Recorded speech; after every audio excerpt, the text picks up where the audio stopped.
सर्द हवाओं में लिपटी हुई वो रात, जहां हर मोड़ पर छिपा था एक अनजाना डर। कहते हैं पहाड़ों में सिर्फ खूबसूरती ही नहीं होती, कुछ अधूरी कहानियां भी भटकती रहती हैं।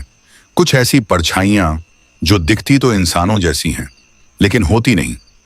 आज की ये कहानी है चार दोस्तों की, जो घूमने निकले थे, लेकिन लौटे एक ऐसे खौफ के साथ जो आज भी उनका पीछा नहीं छोड़ता। क्या आपने कभी सोचा है कि अगर अंधेरे में कोई आपके पास खड़ा हो और रोशनी में गायब हो जाए, तो वो क्या होगा? सावधान, क्योंकि ये कहानी सिर्फ कहानी नहीं है, ये एक सच्चा खौफ है। कुफरी की वो खौफनाक रात। कुफरी में स्कीइंग का लुफ्त उठाने और पूरा दिन मौज मस्ती करने के पश्चात कुमार, कामना, प्रशांत और पायल शाम को शिमला की ओर BMW में जा रहे थे। सर्दियों के दिन, जनवरी का महीना, शाम के 6 बजे ही गहरी रात हो गई थी। गोल घुमावदार रास्तों में अंधकार को चीरती पेड़ों के झुरमुट के बीच कार चलती जा रही थी। सैलानी ही इस समय सड़कों पर कार चलाते नजर आ रहे थे। टूरिस्ट टैक्सियां भी वापस शिमला जा रही थीं। कुफरी की ओर इक्का दुक्का कारें ही जा रही थीं। बातों के बीच चारों शिमला की ओर बढ़ रहे थे। लगभग आधा सफर कट गया था। कार स्टीरियो की तेज आवाज में हंसी ठिठोली करते हुए, सफर का आनंद उठाते हुए, समय का पता नहीं चल रहा था। झटके मारते हुए कार क्यों चला रहे हो? प्रशांत ने झटकती हुई कार में झूलते हुए कुमार से पूछा। प्रशांत भाई, मैं तो कार ठीक चला रहा हूं, मालूम नहीं यह अचानक से झटके क्यों खा रही है? कुमार ने झटके खाती कार को संभालते हुए कहा।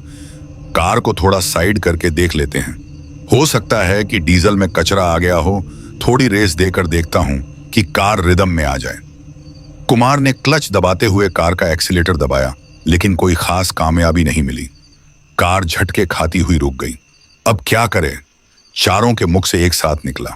सभी सोचने लगे कि काली रात के साए में कुछ भी नजर नहीं आ रहा था। सोने पे सुहागा तो धुंध ने कर दी थी। धीरे धीरे धुंध बढ़ रही थी, ठंडक भी धीमे धीमे बढ़ रही थी। कार सड़क की एक साइड पर खड़ी थी। इक्का दुक्का कार, टैक्सी आ जा रही थी। प्रशांत, बाहर निकलकर मदद मांगनी पड़ेगी। कार में बैठे रहने से कुछ नहीं होगा। कार तो हम चारों का चलाना आता है, लेकिन कार के मैकेनिक गिरी में चारों फेल है। शायद कोई कार या टैक्सी से कोई मदद मिल जाए, कहकर कुमार कार से बाहर निकला। एक ठंडे हवा के तेज झोंके ने स्वागत किया। शरीर में झुरझरी सी फैल गई। प्रशांत भी कार से बाहर निकला। पायल और कामना कार के अंदर बैठे रहे। ठंड बहुत अधिक थी। दिल्ली निवासियों कुमार और प्रशांत की झुरझरी निकल रही थी। दोनों की हालात दयनीय होने लगी। थोड़ी देर खड़े रहे तो हमारी कुल्फी बन जाएगी, कुमार ने प्रशांत से कहा। ठीक कह रहे हो, लेकिन कर भी क्या सकते हैं? प्रशांत ने जैकेट की टोपी को ठीक करते हुए कहा। लिफ्ट मांगकर शिमला चलते हैं, कार को यहीं छोड़ते हैं, सुबह शिमला से मैकेनिक ले आएंगे, कुमार ने सलाह दी। ठीक कहते हो। रात का समय था।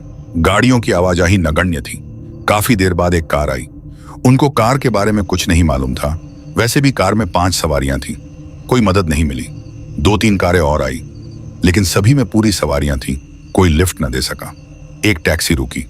ड्राइवर ने कहा, जनाब, मारुति, होंडा, टोयोटा की कार होती तो देख लेता। यह तो BMW है, मेरे बस की बात नहीं है। एक काम कर सकते हो, टैक्सी में एक सीट खाली है। पति पत्नी कुफरी से लौटकर शिमला जा रहे हैं। उनसे पूछ तो एक बैठकर शिमला तक पहुंच जाओगे। वहां से मैकेनिक लेकर ठीक करवा सकते हो। टैक्सी में बैठे पत्नी ने इजाजत दे दी। कुमार टैक्सी में बैठकर शिमला की ओर रवाना हुआ। प्रशांत कार में बैठ गया। प्रशांत, पायल और कामना बातें करते हुए समय व्यतीत कर रहे थे। धुंध बढ़ती जा रही थी। थोड़ी देर बाद प्रशांत पेशाब करने के लिए कार से उतरा। कामना आई थी। पायल कार में बैठे बोर हो गई थी। मौसम का लुत्फ उठाने के लिए दोनों बाहर कार से उतरी। कपकपाने वाली ठंड थी। कार में बैठो, बहुत ठंड है, कुल्फी जम जाएगी, प्रशांत ने दोनों से कहा। बस 2 मिनट मौसम का लुत्फ लेने दो, फिर कार में बैठते हैं, पायल और कामना ने प्रशांत को कहा। भूतिया माहौल है, कार में बैठते हैं, प्रशांत ने कहा। प्रशांत की बात सुनकर पायल खिलखिलाकर हंस दी। भूतिया माहौल नहीं, मुझे तो फिल्मी माहौल लग रहा है। किसी भी फिल्म की शूटिंग के लिए परफेक्ट लोकेशन है। काली अंधेरी रात, धुंध के साथ सुनसान पहाड़ी सड़क, हीरो हीरोइन का रोमांटिक मूड, सेंसुअस सॉन्ग। कौन सा गीत याद आ रहा है? तुम दोनों गाओ। मेरा रोमांटिक पार्टनर तो मैकेनिक लेने गया है, कामना ने ठंडी आह भरकर कहा। तीनों हंस पड़े। तीनों अपनी बातों में मस्त थे। उनको मालूम ही नहीं पड़ा कि कोई उनके पास आया है। एक शख्स जिसने केवल टी शर्ट पैंट पहनी हुई थी प्रशांत के पास आकर बोला, आपके पास क्या माचिस है? इतना सुनकर तीनों चौंक गए। जहां तीनों ठंड में कांप रहे थे वही वह शख्स केवल टी शर्ट और पैंट पहने खड़ा था।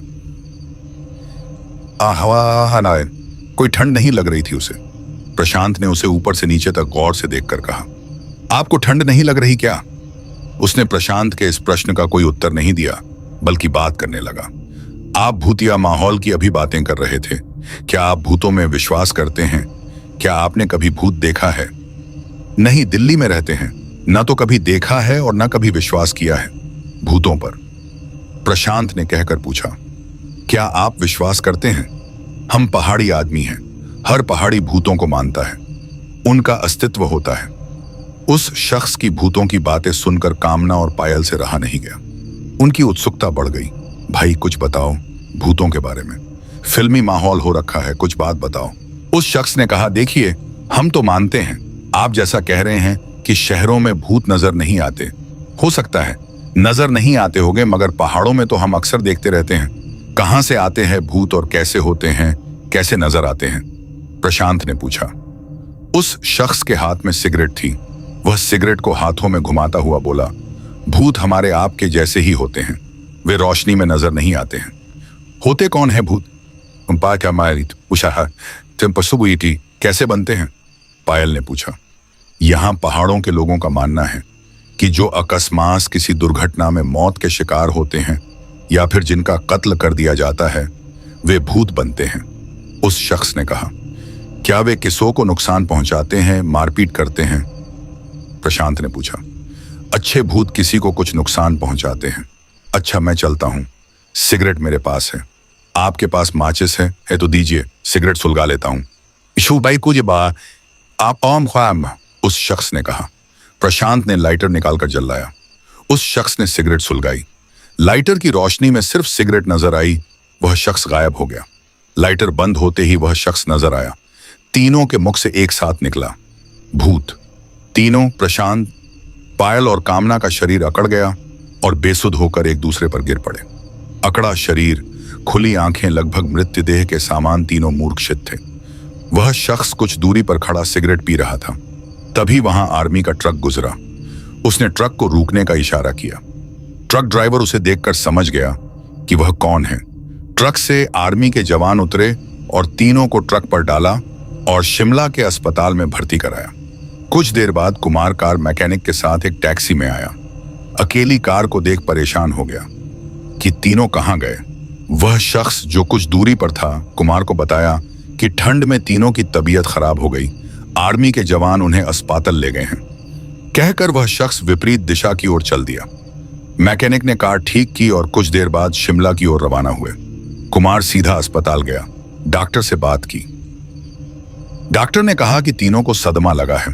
वैसे घबराने की कोई आवश्यकता नहीं है, लेकिन सदमे से उभरने में समय लगेगा। कुमार को कुछ समझ नहीं आया कि उन्होंने क्या देखा कि इतने सदमे में आ गए। अगली सुबह आर्मी ऑफिसर अस्पताल में तीनों को देखने आया।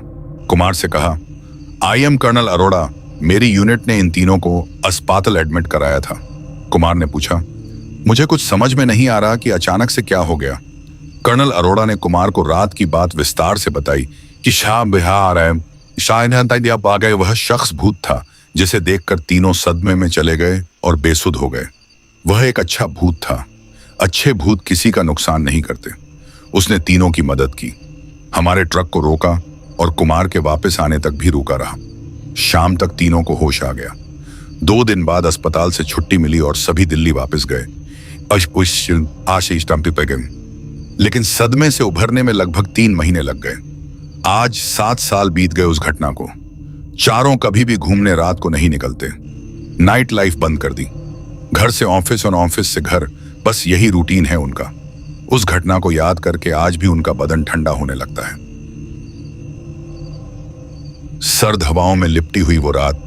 तो दोस्तों, आपने सुना कैसे एक छोटी सी यात्रा बन गई जिंदगी का सबसे बड़ा डर। कहते हैं अच्छे भूत भी होते हैं जो नुकसान नहीं पहुंचाते, लेकिन क्या सिर्फ उन्हें देख लेना ही काफी नहीं है डरने के लिए?